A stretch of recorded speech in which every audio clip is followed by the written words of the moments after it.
Les meilleurs paniquent sur la ville cinéma. Les meilleurs détectives privés du monde sont tranquillement installés chez eux, profitant d'un repos bien mérité après leur dernière enquête. Tranquillement, pas tout à fait, car la ligne du téléphone bleu sonne un peu trop souvent pour rien au goût de Max.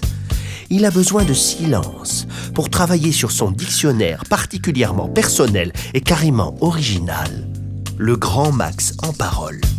Et il laisse Gus répondre à sa place. Ce jour-là, Zoé termine sa toute dernière invention, les lunettes caméra à tige programmable.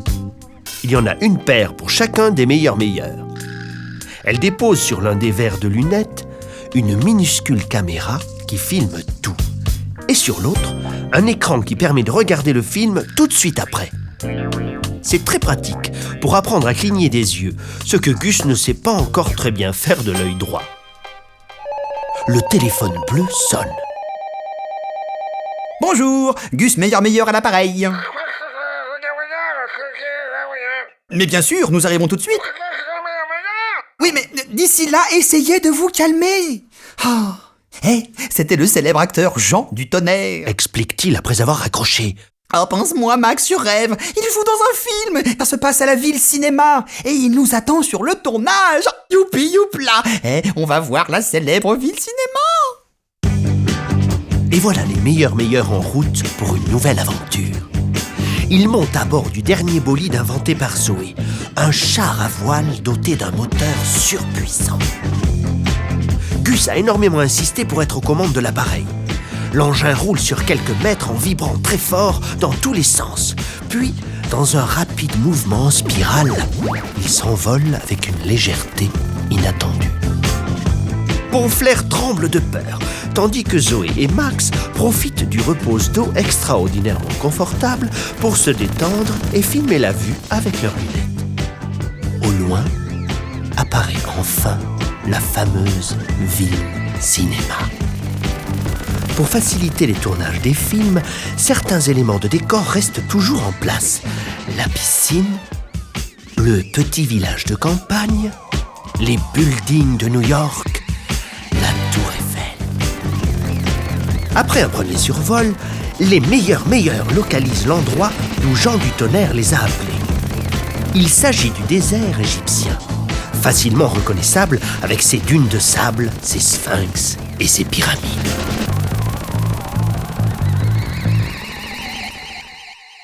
Ah, enfin vous voilà. Ah, j'ai eu si peur. Leur lance affolé Jean du Tonnerre. Il se passe de drôles de choses ici, mais venez dans ma roulotte, nous serons plus tranquilles pour que je vous raconte. Je vous offre à boire. Que diriez-vous d'un bon verre de jus de betterave, ma boisson préférée? Propose-t-il en montrant une carafe toute rouge. Non merci, ça ira. Vous préférez peut-être de la tisane d'herbe à chat? Misérable douille, rien du tout, je vous remercie. Balbutie Max en avalant sa salive. Jean du Tonnerre le regarde de travers. Le grand acteur a horreur qu'on se moque de lui. Tenez, c'est pour vous, dit-il à Gus en lui tendant un verre. Puis l'acteur inspire longuement, boit quelques gorgées et s'explique. J'ai déjà tourné plus d'une trentaine de films et je n'ai jamais vu une telle succession d'accidents. Cette semaine, j'ai failli être enseveli sous une pyramide et un sphinx s'est écrasé à mes pieds. Oh, vous comprenez, ce n'est pas normal. Je ne crois pas aux coïncidences. J'ai peur. Il faut que vous me protégiez. Soudain, dehors, on hurle. Jean, c'est à toi! On attend dans 5 minutes sur le plateau! Drôle d'ambiance ici. Oh, venez avec moi. Ne me laissez pas y aller seul. Je suis sûr qu'il va se passer quelque chose. Comptez sur nous, dit Gus en avalant machinalement le verre de jus de betterave qu'il a dans la main. Drôle de goût. Aboie Bonflair en se léchant avec dégoût pour éliminer le jus que Gus lui a renversé maladroitement sur le dos. À son tour, Jean du Tonnerre vide son verre et il sort le dernier de la roulotte. Jean, te voilà enfin! Râle Monsieur Bobine, le réalisateur du film. J'espère que tu es au point. Tu dois plonger dans la piscine pour récupérer le diamant vert. Et surtout, concentre-toi! Tiens, mets cette montre. Quand tu vois le bouton rouge s'allumer, tu remontes absolument car on lâchera les requins. C'est compris? Mais enfin, bien sûr, je ne vais pas finir en steak haché. Bon, alors on y va. Moteur, action, silence. Jean du Tonnerre plonge. Toute l'équipe retient son souffle. La scène est vraiment dangereuse. Zoé et Max, qui ne quittent pas l'acteur des yeux, ne se rendent pas compte que Bonflair tombe endormi dans les bras de Gus, qui lui-même s'allonge et s'endort par terre. Ça y est, il a récupéré le diamant vert, actionné la lumière du bouton rouge, ouvrez la cage de requin. Mais bon sang, mais qu'est-ce qu'il fait? Mais qu'est-ce qu'il attend pour remonter? Max regarde Zoé qui regarde Gus. Coupillon! Vite, plongeons! Sans perdre une minute, Zoé sort de sa poche un pistolet à bulles de savon, une lampe aveuglante qu'elle lance à Max. 2 moteurs qu'il se colle aux fesses et il s'enfonce à toute vitesse dans l'eau de la piscine, au milieu des requins. Max fixe la lampe au sol pendant que Zoé tire 3 coups de pistolet. Le bassin ressemble maintenant à un bain moussant. Les requins, aveuglés, n'arrivent à attraper personne. Zoé et Max évitent les squales et remontent Jean du Tonnerre, inanimé, à la surface. Ils l'allongent aux côtés de Gus et de Bonflair. On dirait qu'on les a endormis. Je vais chercher la carafe de jus de betterave pour voir ce qu'elle contient. Dans la roulotte de Jean du Tonnerre, Zoé constate que les verres et la carafe ont été vidés et nettoyés. L'enquête est plus difficile qu'il n'y paraît. Il ne lui reste plus qu'à prévenir le commissaire de police. Lorsqu'elle revient sur le plateau, M. Bobine s'exclame à tue-tête. Le remplaçant! Mais comment le remplaçant? Je veux que ça tourne! Bon, on passe à la scène suivante. Évacuez-moi tout de suite le plateau de ces zigotos qui dorment! Gus est emmené avec Bonflair et Jean du Tonnerre dans la roulotte de l'acteur. Max les suit discrètement. Il entre dans la roulotte et se cache dans l'armoire tout en prenant soin de poser sa paire de lunettes bien en face des lits. Pendant ce temps, dans les coulisses du plateau, Zoé surprend Mademoiselle Eva Permanente dans les bras de Justin Love, le remplaçant de Jean du Tonnerre. Étrange, étrange. Un bisou d'amoureux. Ils ont l'air de bien se connaître. Le tournage avec Eva Permanente et Justin Love se passe bien. Les projecteurs imitent la lumière d'un coucher de soleil dans le désert et juchés sur leurs chameaux, les 2 acteurs sont magnifiques. Derrière sa caméra, M. Bobine s'émerveille. Enfin une scène sans problème. Mais je me demande pourquoi je paye une fortune, ce prétentieux de du Tonnerre, alors que Justin Love a autant de talent. Pourtant, lorsque Jean du Tonnerre revient, en pleine forme sur le plateau, Justin Love est obligé de lui laisser la place. Max arrive après avoir regardé l'enregistrement des lunettes. D'après les boulmiques, tout est d'accord, Zoé. Sauf pour Gus et Bonflair, qui croupillent encore. Explique-t-il en clignant des yeux. Oh, quel film! Pas moyen de garder un acteur sur plusieurs plans. Oh, bon, bah tant pis, on reprend. Silence!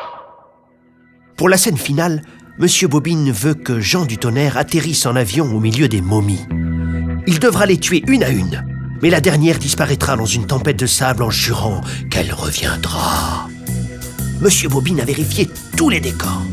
Zoé inspecte l'avion de son côté avec son robot tout-terrain Rotondus. En quelques secondes, le robot, grâce à ses capteurs, découvre quelque chose. Un flacon de parfum. Max, regarde ce que j'ai trouvé. Il faut qu'on sache à qui cela appartient. Mirlifique! J'admirable, Eva. Je vais lui rendre une visite. Eh bien moi, je vais interroger Justin Love. Allons-y. Quand Max arrive près d'Eva Permanente, celle-ci est au téléphone. Mais dès qu'elle l'aperçoit, elle raccroche et disparaît en direction des coulisses. Chute de moufle!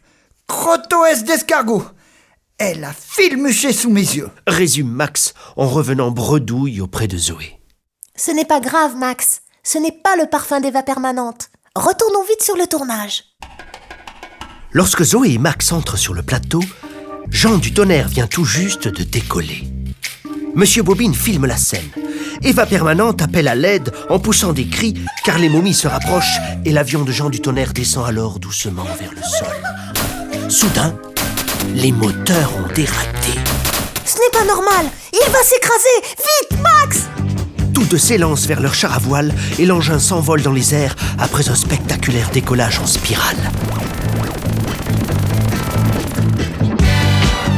Zoé se colle à l'avion. Max attrape rapidement Jean du Tonnerre et l'aide à sauter auprès de lui. L'avion s'écrase sans blesser personne, tandis qu'au même moment, le char à voile des meilleurs, à quelques mètres de là, atterrit en douceur. Je refuse de continuer dans ces conditions. Mais je ne comprends pas, j'ai tout vérifié. Moi aussi. Et j'ai trouvé ceci. S'exclame Zoé en montrant le flacon de parfum de Justin Love. Oh, mon parfum! Oh, Justin! Oh, ça ne m'étonne pas. Mais je n'y suis pour rien! À d'autres, tout le monde sait que tu veux prendre ma place. Ne vous en faites pas, Justin Love. On sait que ce n'est pas vous. Mais comment cela? Mais enfin! Mais c'est évident que c'est lui! Trop évident même. Alors qui mais dites-le nous! Eh bien, je vais laisser Max tout vous expliquer. Il fait ça mieux que personne.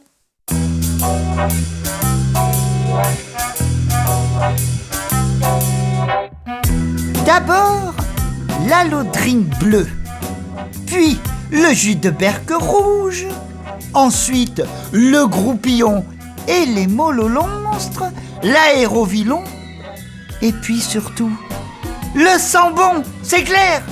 C'est vous, Jean du Tonnerre. Quoi? Mais que dites-vous? N'oubliez pas que c'est moi qui vous ai appelé. Moi, c'est un truc d'astruc super banal. Mais vous allez devoir nous suivre au Polyposte. Mais enfin, c'est aberrant! Vous n'allez tout de même pas laisser Justin Love en liberté, alors que c'est lui qui, depuis le début, essaye de prendre ma place! Ça ne sert à rien de mentir. D'ailleurs, vous ne jouez plus assez bien la comédie. Monsieur Bobine peut nous le dire, il préfère Justin Love. Et fou de jalousie, vous avez fabriqué toute cette histoire pour vous débarrasser de lui. Et c'est faux! C'est complètement faux! Bégaye l'acteur tout en reculant vers les ventilateurs qu'il met soudain en marche. Une tempête de sable emplit la pièce.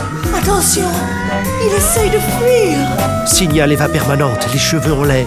Ne vous en faites pas, il n'ira pas loin. La rassure Zoé en lançant des boules de fil de toutes les couleurs qui, en s'ouvrant, s'en mêlent et arrêtent les balles des ventilateurs.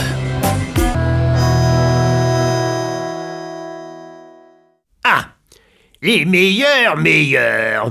On dirait que j'arrive toujours au bon moment. Clame le commissaire en entrant sur le plateau, tenant Jean du Tonnerre par le col. Ce gaillard-là était en train de s'échapper. Je l'embarque. Oh, qu'est-ce que vous feriez sans moi? Non, mais je vous le demande. Au fait, je vous attends au poste de police pour une explication. Comptez sur nous. Avec Flums. Bon, c'est pas tout ça, j'ai du travail, moi. Au plaisir, à plus tard au poste. Toujours aussi rapide, ce commissaire. Monsieur Bobine, on vous laisse. On a quelqu'un à mettre au lit. Au revoir et bon film. Ah, vraiment, merci les meilleurs. Bon, Eva, Justin, on tourne. Ah, c'est star, je vous jure. Attendez, Max. Appelle Eva Permanente. Un bisou. Oh, elle est si hallucidouce. Bafouille Max, rouge de plaisir du baiser qu'il vient de recevoir. Une fois de plus, nos héros nous ont prouvé qu'ils étaient les meilleurs. J'ai dit meilleurs, je voulais dire meilleurs.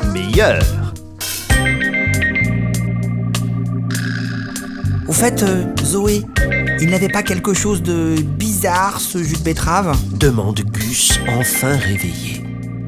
Si, Gus. D'ailleurs, regarde Max, il a les joues toutes rouges. Ah, c'est vrai qu'il est affreusement rouge. Dis-moi, Zoé, ai-je la même tête? Non, absolument pas. Bon alors, ça va. Oh, quelle aventure! Tu viens, Max? Max? Max, tu rêves ?